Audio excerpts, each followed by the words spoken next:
Hey folks, my name's Ed Trevors. My pronouns are he, him, and his. I'm an Anglican priest serving in the beautiful parish of St. Margaret of Scotland that sits on the ancestral and on the unceded territory of the Mi'kmaq people. Gwe. This past Sunday, as I mentioned, it was my first Sunday in this parish celebrating the Eucharist. And when it was over, and because my daughter May was visiting us from Shelburne, we as a family went out for a late breakfast. Well, I guess it would have been a brunch too, that we all had different foods, but so we were sitting in the restaurant, and we were eating, and it was great. The food was fantastic. A little local diner close to where I am. Of course, we were talking, and the staff's moving past us with trays and food and bills and coffee, and people are talking.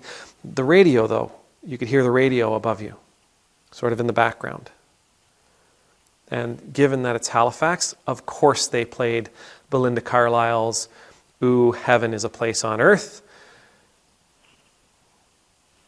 But it was one of the songs they played just before that inspired me to offer this reflection. Whitney Houston's "I Will Always Love You." Now, I haven't heard a Whitney Houston song in a long time, but Whitney Houston was a voice, a dominant voice in my youth. I mean, every junior high, every high school dance, Whitney Houston was there. Sometimes the music made you want to dance nice and slow and cuddle. Sometimes the music, even though the teachers did not want cuddling, sometimes it made you want to dance, and I'm a horrible dancer, so I'm not even going to try that. But she was there. She was a big voice for me growing up. And when this song came on, again, I haven't heard her in a long time. When this song came on, I was awestruck by the power of her voice. This song is brilliant, and it is booming, and it is full of life and emotion and light. It's all there. It reaches and grabs for you and pulls you in. And she is an incredible talent. She has an incredible gift. What she is able to offer through her vocals is beyond me. It's beyond any gift or skill or talent that I have. Easily one of those gifts that we can point at and say, that is God-given, because it is marvelous. It is miraculous. It is so unique. It's just not every day that somebody comes along like Whitney Houston. Of course, it wasn't long after I found myself awestruck by this song, by this rendition of this song. You realize that she's gone. Like she's no longer with us. She's passed. And then as you think along that lines, you remember it was her addiction that took her. Whitney Houston, the voice of my youth, so young, so strong, so proud, so... Well, I put her on a pedestal, didn't I? How could an addiction take this person? Well, knowing what I know of addictions, it's generally, it's usually not the addiction that's the actual culprit, but what fuels the addiction. It's the stuff that's going on behind the scenes within her that leads her to a place of addiction in order to cope, in order to strive, in order to move forward, in order to keep going. There are those things that are part of all of us, behind the scenes. Those are the things that actually take another person. Those are the things that give the addiction its power, its dominance. Whitney Houston. Whitney Houston carried these things, just like I carry these things. Some of you carry these things.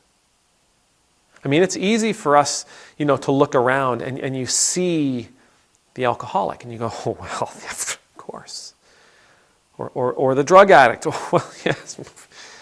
Or the homeless, or the hungry, or the tired, or the poor, or whatever. We're able to see some people and say, well, yes, I see it clear as day. Of course that's going to happen.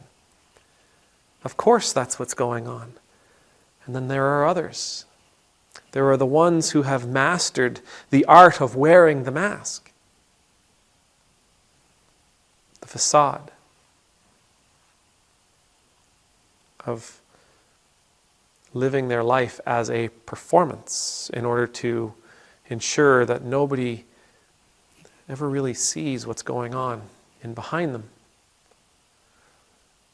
I've talked a little bit about my own struggles. I've talked to some of you about your struggles.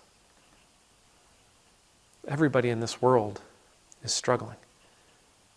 Some it's very public, some it's very visual, some it is very tactile almost. But for most, our pains, our struggles are hidden from those around us. For a great number of us, our pains and our struggles are hidden from ourselves. Whether it's something that we've pushed down or something that has been pushed down for us, we may not even know what's actually going on, what is actually fueling how we are living, how we are coping day to day. Let's be gentle with each other, compassionate with each other, loving to one another.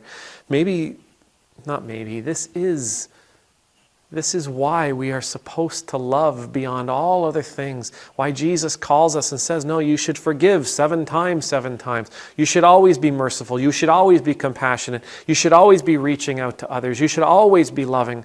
When there's a problem, go and address the problem. When there's an issue, go and speak to the one you have the issue with.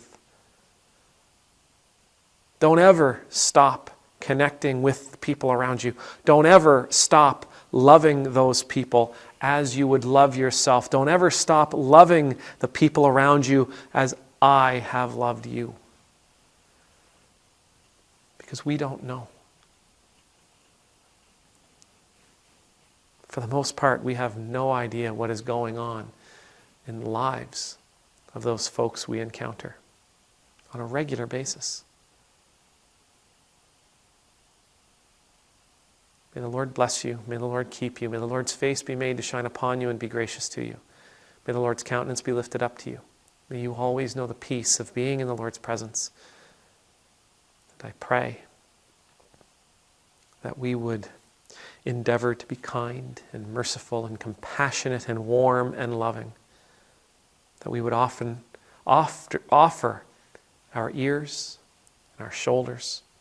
That we would offer our gifts to those people we encounter, because we don't know where they are or what they're going through.